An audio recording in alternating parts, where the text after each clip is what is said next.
दो ही काशी हैं, एक बनारस की वाराणसी काशी और एक उत्तर की उत्तर काशी, जिस जगह पर इस कथा का श्रवण चल रहा है। अपने आप में बहुत महत्म्य है इसका। और क्या है इस जगह का महत्म्य?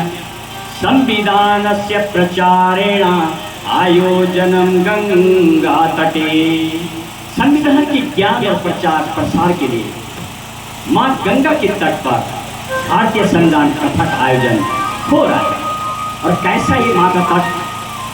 सौम्य काशित मणिकर्णिका तीर्थे गंगा अवगहनम महात्म्यम। इस उत्तर काशी नगरी को सौम्य काशी भी कहा जाता है, सौम्य काशी से भी इस काशी को जाना जाता है। और कैसे मेरे माँ का तट? वो तट जहाँ पर मणिकर्णिका, मणियों का बना हुआ माँ पार्वती के कुंडल इस जगह पर छोड़ गए थे। बताया जाता जहाँ पर एक दीवार है, यहाँ पर एक कुंड था और 70 के दशक में वो कुंड बह गया। लेकिन आज भी इस स्थान पर देवी और देवता स्नान करने आते हैं। महत्म्य है इस जगह पर। तो वही मेरे श्लोक में चल रहा, गंगा अवगहनम महात्म्यम। इस जगह पर नहाने का बहुत ही महत्म्य है। और यही कारण है कि देव की डोली डोलियाँ यहाँ पर आती हैं और स्नान करके जाती है। तो अनेक माताएं यहाँ पर पहुँचती हैं और गंगा का स्नान करती हैं।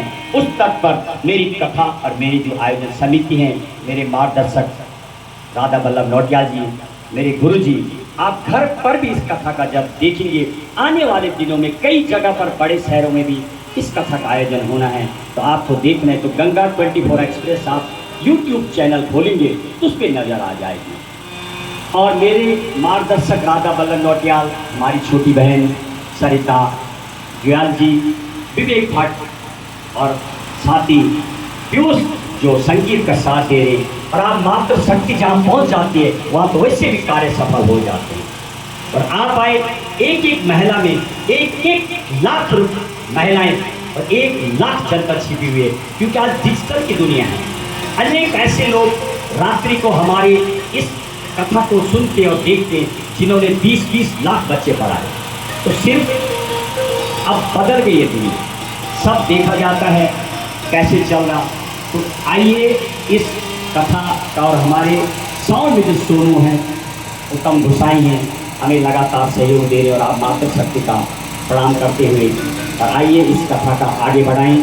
इस जगह यदि मैं बात करूं, पूरे देश में ऐसा पवित्र स्थान नहीं है जैसा कि काशी की नगरी है। और एक क्या है ये संविधान की यदि मैं बात करूं, जब ये लिखा गया था तो देश हमारा सिर्फ जो उद्देश्य है आहिस्ता और आराम से आपको कथा के रूप में संविधान बता। युवाओं के लिए इसलिए जरूरी है, हर एग्जाम जो परीक्षाएं होती है उसमें ये आता ही आता है। इंटरव्यू में बोलो या परीक्षाओं में बोलो, ये आता ही है। और आज के युग में आप जैसी माताओं के लिए बहुत जरूरी है कि आपके अधिकार हैं। कुछ नई बहुत सारी महिलाओं को लेकर के कानून बनते रहते हैं, तो आपको पता लगे उस कानून के बारे में, आप जानें, जानकारी बढ़ाएं। कोई आपको ये न बोले। जहाँ तक इस संविधान की बात करो, इस तिरंगे की बात करो, ये जो माँ का लहराता हुआ तिरंगा है। देश आज़ाद 15 अगस्त 1947 को हुआ, लेकिन ये जो झंडा है तिरंगा, ये पहले एक्सेप्ट किया गया। इतना जल्दी में था देश। ये 22 जुलाई 1947 यानी 1 महीना पहले। भाई जिस तरीके से आपके घर में कोई आएगा, आपने तो अनेक कथाएँ सुनी हैं, सुदामा जी का और कृष्ण का वर्णन। फटे हालत में जब सुदामा जी पहुँचे तो कृष्ण भगवान जब दौड़ के आए, उन्होंने सबसे पहले उनको कपड़ा पहनाया। ऐसे मेरी भारत देश, भारत माँ जब आज़ाद हुआ तो सबसे पहले तिरंगा को चुना, यानी वस्त्र। जब कोई नग्न होगा तो सबसे पहले उसको कपड़ा पहनाया जाता है। यही भारत देश का